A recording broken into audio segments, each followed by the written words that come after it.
આ રીતે લોકોને હેરાન કરવાના છે? એ પ્રશ્ન પ્રજાનો છે ને 101% સાચો છે.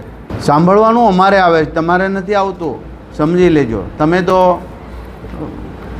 ડ્યુટી નિભાવીને પૂરું થઈ ગયું, પણ લોકોના પ્રશ્ન જ્યારે અમે બહાર નીકળીએ ને ત્યારે અમને કહેતા હોય છે આ બધું. મેં જેટલું કર્યું હતું, પોલીસને મોકલ્યા, હું હારે રહ્યો, એટલું કામ થયું, પછી કશું જ નથી થયું.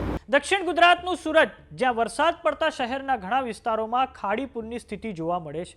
સુરતના કામરેજ ખાતે ચોમાસા પહેલા તંત્ર દ્વારા તૈયારીઓના ભાગરૂપે એક મહત્વની મીટિંગ યોજાઈ હતી. આ બેઠકમાં પ્રજાના પડતર પ્રશ્નો અને વિકાસ કાર્યોમાં ધીમી ગતિને લઈને મંત્રી પ્રફુલ પાનસેરિયા અત્યંત આકરા મૂડમાં જોવા મળ્યા હતા.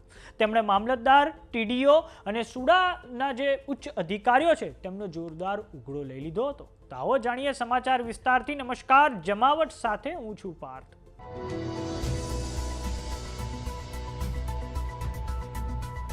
3 વર્ષોથી તમે કામ નથી કરતા એટલે તમે સુડાવાળા શું સમજો છો? આ શબ્દો છે ગુજરાત સરકારના મંત્રી પ્રફુલ પાનસેરિયાના. આપને જણાવી દઈએ કે સુડાનું ફૂલ ફોર્મ થાય છે સુરત અર્બન ડેવલપમેન્ટ ઓથોરિટી. સુરતમાં કામરેજ તાલુકાની પંચાયત કચેરીએ ચોમાસા પૂર્વેની તૈયારીઓ માટે સંકલન સમિતિની એક બેઠક યોજાઈ હતી. આ મીટિંગ ગુજરાત સરકારના મંત્રી પ્રફુલ પાનસેરિયાની અધ્યક્ષતામાં યોજાઈ હતી, જેમાં તમામ વિભાગના અધિકારીઓ અને તાલુકા જિલ્લા પંચાયતના ચૂંટાયેલા પદાધિકારીઓ પણ આ સંકલન બેઠકમાં હાજર રહ્યા હતા.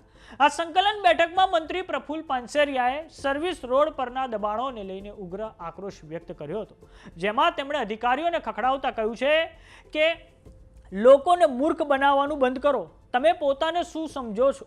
લોક ઉપયોગી કામમાં તમારે તાકાતથી કામ કરવું પડશે. અત્યારે જ આ પ્રશ્ન જોઈને જાઓ, 2 દિવસમાં પ્લાનિંગ કરો, લોકોને હેરાન કરવાનું બંધ કરો. સાંભળવાનું તમારે આવે છે, સમજી લેજો. તમે તો ડ્યુટી નિભાવીને પછી જતા રહો છો. તો આવો નજર કરીએ દ્રશ્યો પર જે સુરતની કામરેજની તાલુકા પંચાયતની કચેરીથી સામે આવ્યા છે. આનો બહુ ગુસ્સો છે. 3 વર્ષથી તમે કામ નથી કરતા એટલે શું સમજો છોડાવાળા? તમારું કોઈ કર્તવ્ય ને દાયિત્વ જ નથી થતું લોકો ઉપયોગી કામ કરવા માટે. 4 રસ્તા બધા દબાણ હતા, હવે કેમ ખુલી ગયા બધાએ? તો આપણે કોર્ટનું જો લોકોપયોગી કામમાં તમારે તાકાતથી તો કામ કરવું જ પડશે. સુડાના લીગલના વકીલે મળી આવ્યા. હવે હમણાં જ મેં ઉડટ તપાસ કરી અને કોપીની ફાઇલ આપી. કોઈ મનાય હુકમ નથી, અધિકારીઓએ કોઈ કામ કરવું નથી. આ વાસ્તવિકતા છે અને છેલ્લા 2 વર્ષથી નથી કરવું સાહેબ. હું અહીંયા ઉભો રહો વારે, કોઈ અધિકારી કે કોઈ મનાય હુકમ કોર્ટનો લઈને આવે અને જ્યાં સુધી રોડ તમારી પાસે છે કોર્ટનો હુકમ, મને કહો શું છે?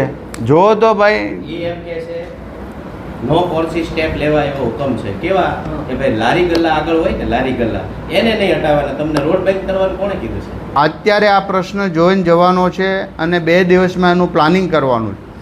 આમાં કોઈ હવે 3 વર્ષ પૂરા થયા છે મને આ જવાબ સાંભળતા. તો સમાચારોમાં અત્યારે બસ આટલું. જોતા રહો જમાવટ. જો તમે અમને યુટ્યુબ પર જોઈ રહ્યા તો સબસ્ક્રાઇબ કરો, જો તમે અમને ફેસબુક પર જોઈ રહ્યા તો ફોલો કરો. સાથે જ અમારી વોટ્સઅપ ચેનલ આવી ગઈ છે, જોઈન કરવાનું ના ભૂલતા. નમસ્કાર.